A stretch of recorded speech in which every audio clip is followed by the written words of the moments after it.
Stop, right now. Stop scrolling. Stop running. Stop pretending you don't feel what's burning inside your chest at this very moment. Because what you're about to read isn't coming from me. It's coming through me. And deep down in that place you've been avoiding, you already know it's true. You've been carrying something heavy, haven't you? Something you don't talk about. Something you push down every morning and every night. A weight that's becoming part of you, so familiar that you've almost forgotten what lightness feels like. You tell yourself it's fine.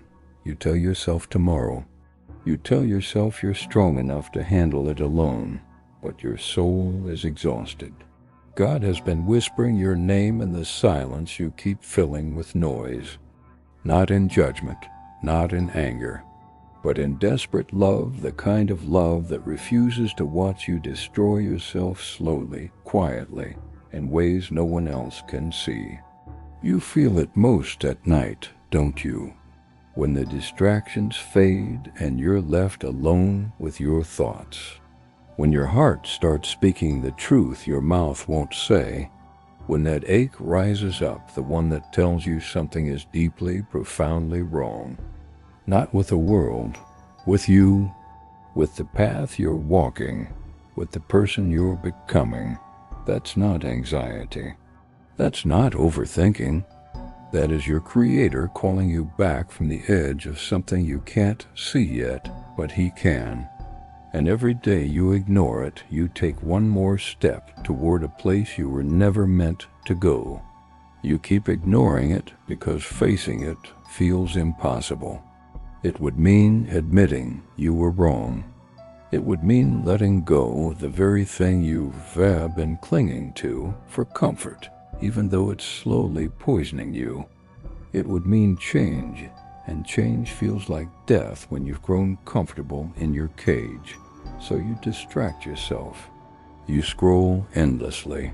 You stay busy chasing things that don't matter. You fill every quiet moment because silence has become your enemy. You numb yourself with whatever keeps you from feeling, because feeling means facing what you've been running from. And you've been running for so long that you've forgotten how to be still. But here's what you don't realize. What you refuse to face doesn't fade away. It festers. It grows roots. It wraps itself around your heart until you can barely breathe. Until joy feels like a memory. Until peace becomes a word other people experience, but you can't seem to find. Every time God nudges you and you look the other way, something sacred dies inside you. Not loudly, not obviously, but slowly, like a light dimming 1 degree at a time, until you're re-standing in darkness, wondering when the sun disappeared. You lose sensitivity to His voice. Prayer starts to feel empty. Worship becomes routine. The fire you once had turns to ashes, and you can't remember the last time you felt truly alive in your faith.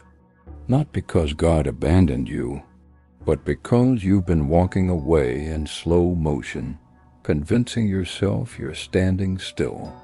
There are blessings God has been holding for you, but obedience is the hand that receives them. There are doors He's been trying to open, but your delay has kept them locked. There are versions of yourself, stronger, freer, more whole, that you will never meet if you keep choosing comfort over conviction. This isn't punishment. This is consequence. When you ignore a warning sign, the danger doesn't vanish. You just get closer to the crash. Some of you know exactly what this is about. God told you to let that relationship go, but you're still holding on, hoping He'll change His mind. He won't. Not because He's cruel, but because He sees what it's doing to your spirit, how it's dimming your light, compromising your peace, pulling you away from your purpose. Others are ignoring the call to forgive.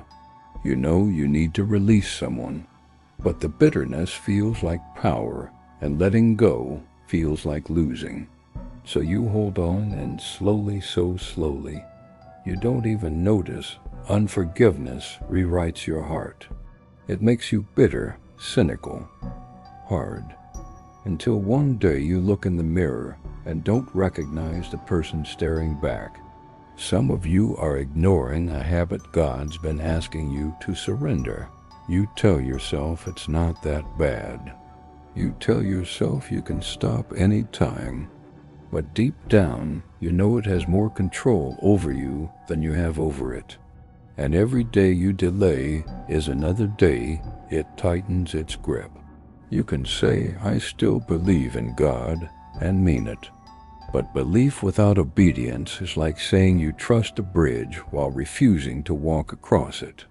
Your faith becomes theoretical, distant, a concept you agree with, but don't actually live by. And a divided heart, 1 foot in faith, 1 foot in the world, cannot walk in peace.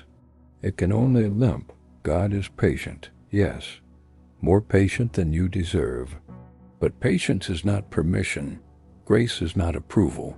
His love is too real to let you destroy yourself in comfort. And this message right here, right now, is Him reaching for you one more time before the cost becomes unbearable.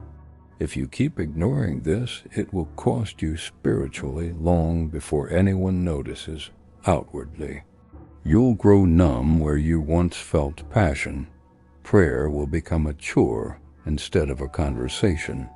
Worship will feel performative instead of powerful. And you'll wonder why God feels distant when the truth is, He's been standing in the same place, calling your name, while you walked further and further away. But listen closely. This is not too late. The fact that your heart is racing right now, the fact that tears are forming, the fact that something inside you is breaking open, that is proof that God hasn't given up on you. He's still fighting for you, still calling, still waiting at the door of your heart, knocking gently, refusing to break it down, but also refusing to leave. Conviction is not condemnation. It's an invitation home. You don't have to have everything figured out. You don't need a perfect plan. You just need to stop running, stop pretending, stop numbing, stop delaying what your soul already knows is true. One honest prayer today, just one, can undo months of distance. One moment of surrender can shift everything. One step of obedience, even a trembling one, can restore what years of delay have weakened. God is not angry with you. He is aching for you. He sees the road you're on and where it ends, and He loves you too fiercely to stay silent. This isn't wrath. This is rescue. So don't ignore this. Don't scroll past this like it's just another message. Sit with it. Let it break you open. Ask God what He's been trying to tell you. And when He answers, and He will have the courage to respond. Because obedience today protects the peace you'll desperately need tomorrow. And if this pierced your heart, if you felt every word in your bones, stay connected. Subscribe to Faith Revealed. These aren't random messages. They are divine appointments. Reminders that God is still speaking, still pursuing, still calling you back before you lose more than you can afford. This was meant for you, right now, not by accident,